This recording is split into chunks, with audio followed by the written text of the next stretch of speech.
host has spent decades studying the Bible in the original languages. He holds degrees from the University of Wisconsin, Moody Bible Institute, Asbury Theological Seminary, and Bethel Theological Seminary. With the help of some of his friends, in 1994, Dr. Ryks founded a national volunteer ministry to hunters. He is an author, dog trainer, and speaker. Tom served as a full-time pastor for 36 years. Now here is your host, Dr. Tom Ryks.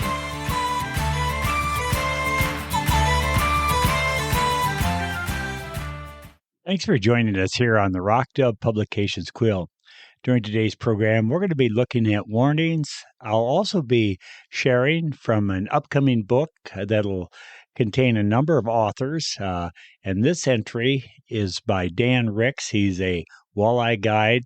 The book is titled Fishing Miracles, Ancient and Modern, and it should be available in the fall of 2024. I think you'll enjoy today's program.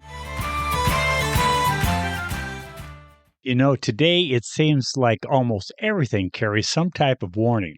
Some of these are, to put it bluntly, dumb. Take, for example, the words on a standard wire coat hanger, which states, "Caution, do not swallow." You know, frankly, until I saw that particular warning, I never once thought about swallowing a coat hanger. I guess I just never really saw the need. Then there's a warning on a chainsaw sticker that says, "Do not hold the wrong end of a chainsaw." Good advice, but probably not necessary. The fact is, there are a variety of ways in which warnings come our way. Warnings are communicated by such things as loud sirens, flashing lights, flags, speed limit signs, signs that promise huge fines, and big trucks or machinery that beep when backing up. There's all kinds of warnings. Even other creatures have ways of conveying warnings to us. A dog growls, a cat hisses, and skunks raise their tails, and rattlesnakes rattle. A number of years ago, my teenage daughter and I, Faith, and I were deer hunting in South Dakota. And although it was in October, it was unseasonably warm. Faith was participating in the youth rifle hunt, and I was using my longbow. We were in a prairie dog village located above a small grove of trees. It's a beautiful piece of public land that overlooks the mighty Missouri River, and I was searching for a good place for her to sit while I attempted to make a stalk through the grove of trees below. I eventually found what looked like a great place for her to set up and was about to sit down to make sure it was great when suddenly I began hearing this strange buzzing type sound. My hearing's not what it once was, and next to where I was about to sit was a bush with some tiny berries, and although it was quite windy, the berries were not moving. Inwardly I thought, what is that loud buzzing sound? Fortunately, at that moment, Faith yelled, "Rattlesnake!" Both of us jumped back, and the big rattlesnake looped into a prairie dog hole. Faith explained that the large rattler was raised up and about to strike one of us in the leg, or perhaps me in the behind. And I'm grateful for the warnings that rattlesnake gave. And I'm grateful for my teenage daughter that she yelled rattlesnake. Those warnings saved me from pain and perhaps lots of embarrassment. Because God cares about us, the Bible gives us lots of warnings as well. Jesus himself warned a religious leader named Nicodemus that a person cannot get into heaven unless they have been born again. He emphasized this need by repeating it to him. Jesus said, "You should not be surprised at my saying, 'You must be born again.'" John chapter 3, verse 7. Later, the Apostle Paul pointed out that the historical record of events contained in the Old Testament should serve as a warning for every believer. After listing some of the sins the Israelites were guilty of committing, he then pointed out to the Christians in the city of Corinth, quote, "These things occurred as examples to keep us from setting our hearts on evil things as they did," unquote. 1 Corinthians chapter 10, verse 6. Paul also told a young preacher named Timothy to be faithful in proclaiming the word of God.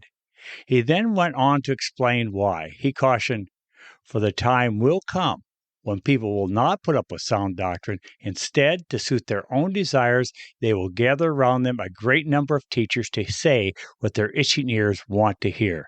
2 Timothy chapter 4, verse 3. The New Testament writer of Hebrews also warns, "See to it that you do not refuse him who speaks.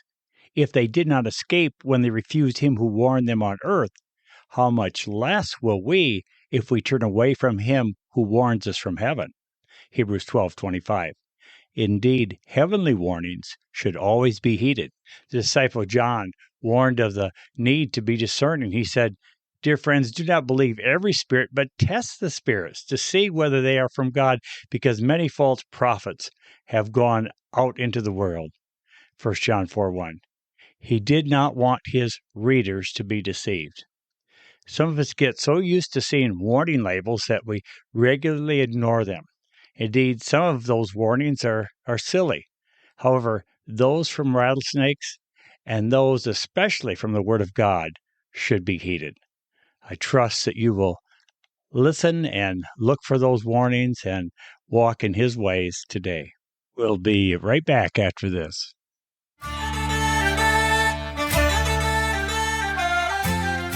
Coming soon from Rock Dove Publications, a fascinating new book titled Fishing Miracles, Ancient and Modern. These true stories of how God has worked in the lives of anglers is sure to inspire young and old alike.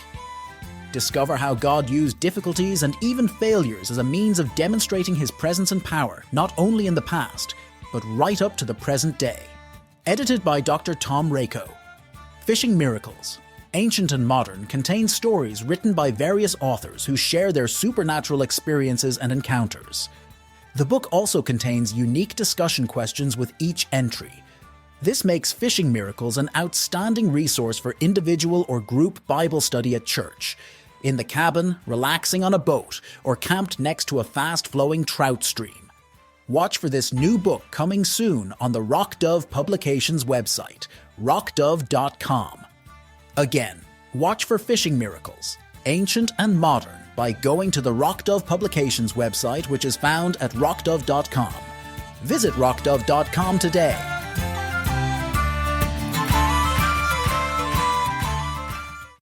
This is an entry by Dan Ryks. He is a walleye guide, and the entry will be included in an upcoming book titled Fishing Miracles, Ancient and Modern, that will contain a variety of miracles that individuals have experienced. It'll be compiled and published by Rock Dove Publications. This entry, as I said, is by Dan Ryks. I asked the men's group I'm a part of to pray that God would reveal Himself to me and show His power in a very real way. Here's what happened just 4 days later. On December 2nd, 2006, I pulled the boat down to the river. It was early morning. I was listening to a Christian radio station, and they announced the temperature was a chilly 5 degrees with a wind chill of 12 below. Nevertheless, I was eager to get on the water and do some walleye fishing. I backed the trailer into the water and fired up the boat motor. Having tied it up to the dock, I turned the graph to let things warm up, while I parked the truck and got my cold weather clothes on.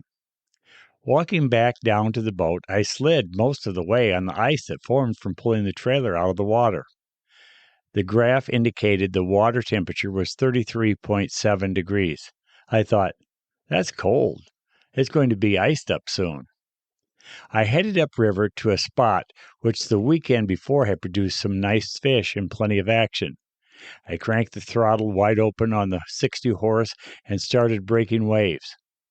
Suddenly, the boat hit a submerged log and my body was airborne. I slammed into the freezing water and sank like a rock. I'd hit a submerged log.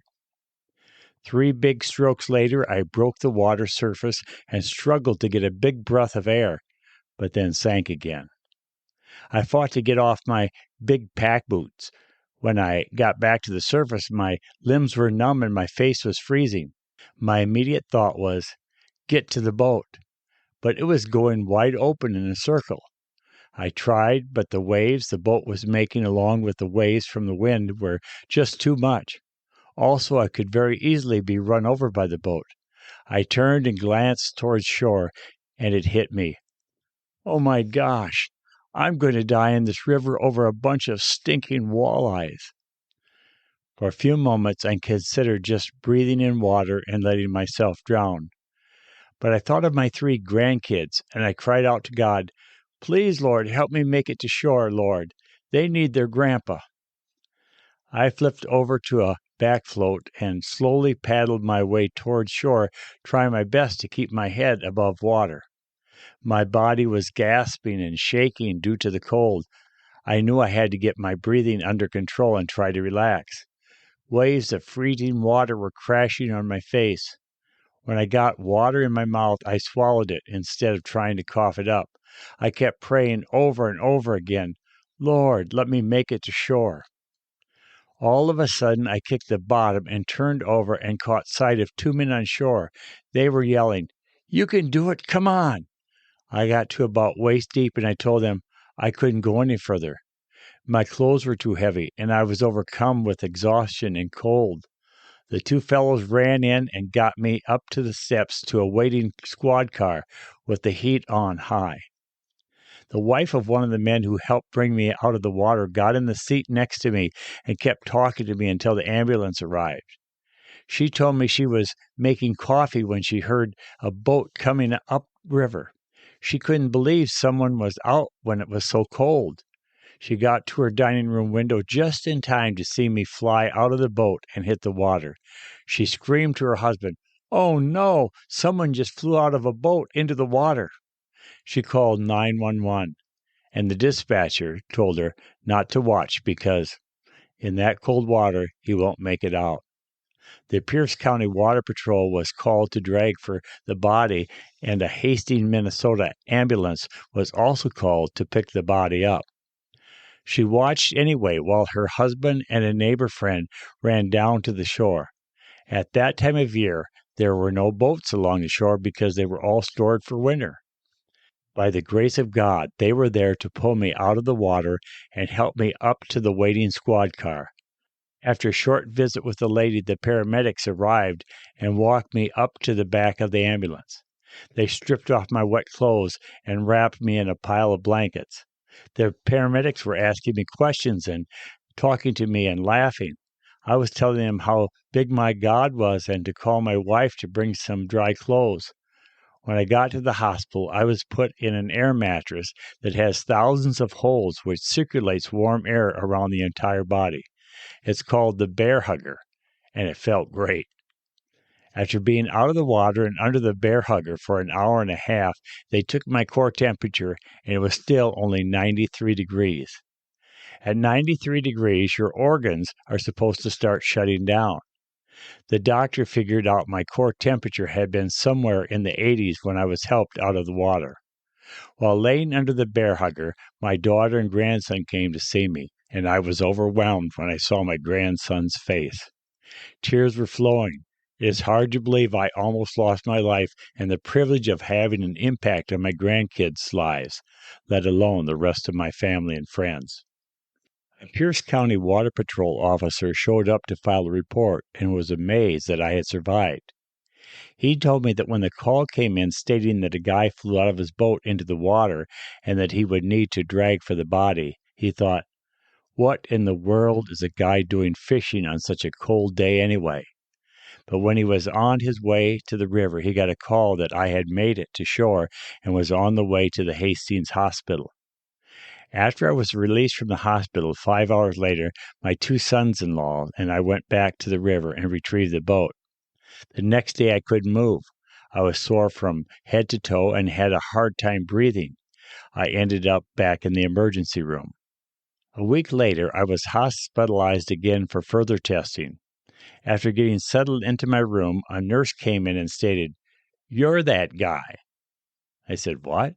She said, "You're that guy that went swimming in the river." She then gave me a hug and said, "I can't wait to get home to tell my husband. He was one of the paramedics that picked you up that day." He said they got a call to pick up the body of a fisherman that had gone in the river. But when they got there, the guy was alive and laughing and telling him how big his God was. She then went on to say, "Tonight, when I get home, I'm going to tell him, you may have picked him up, but I am his nurse." I had about every test done that's possible. My file is a case study at the hospital, and many of the doctors around the hospital stopped by to say hi. They were amazed that with a core temperature in the 80s, no damage was done to any organs and that I never lost consciousness. According to the world, I should not have survived. On March 6, 1968, 9 elite Marines trained as water survival instructors at the Marine Corps Physical Fitness Academy capsized while paddling a war canoe across the Potomac River. They wore sweatsuits. They had seat cushions, but no life jackets. The water temperature was 36 degrees Fahrenheit. None of these men were able to swim the 100 yards to shore. This is the bluntest of messages for all of us. Doctors stand amazed and just say that I'm one lucky guy to be alive. Yes, I am, but it's not luck. God spared my life once again. He is the reason I'm alive today. He showed me His power in a very real way. Friend, God wants a personal relationship with you. Have you surrendered your life to Jesus Christ? If you haven't, do so today. So writes Dan Ryks. He's a walleye guide, and that entry is included in an upcoming book scheduled for the fall of 2024 titled Fishing Miracles, Ancient and Modern, published by Rock Dove Publications. When we come back, I'll have a few words.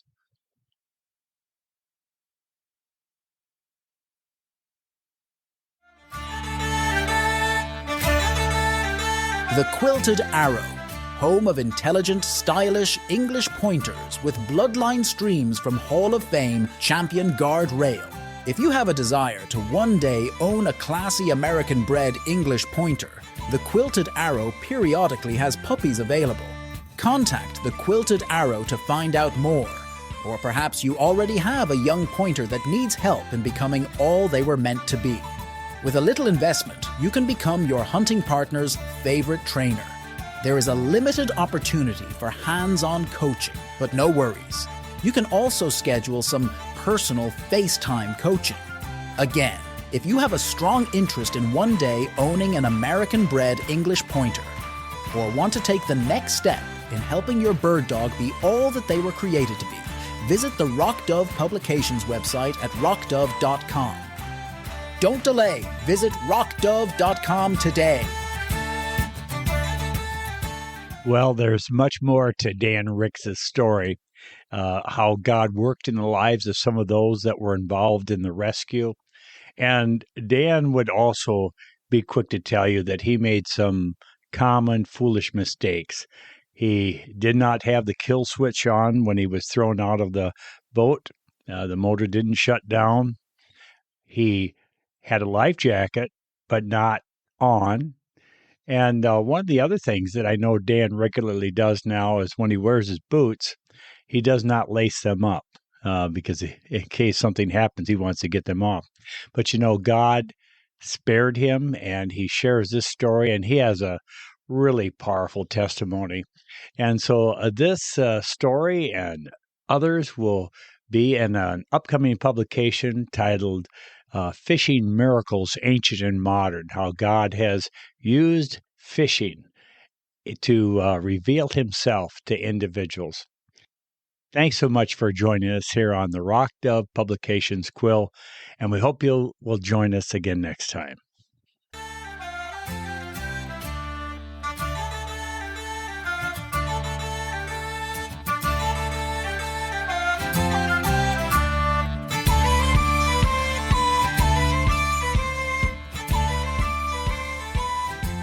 You've been listening to the Rock Dove Publications podcast with your host, Dr. Tom Rako. This program has also been brought to you by the Quilted Arrow, home of intelligent, stylish, field-bred English pointers with bloodline streams from Hall of Fame champion Guardrail. Thank you so much for listening. Now, this is Beth Rako inviting you to join us again next time on the Rock Dove Publications podcast.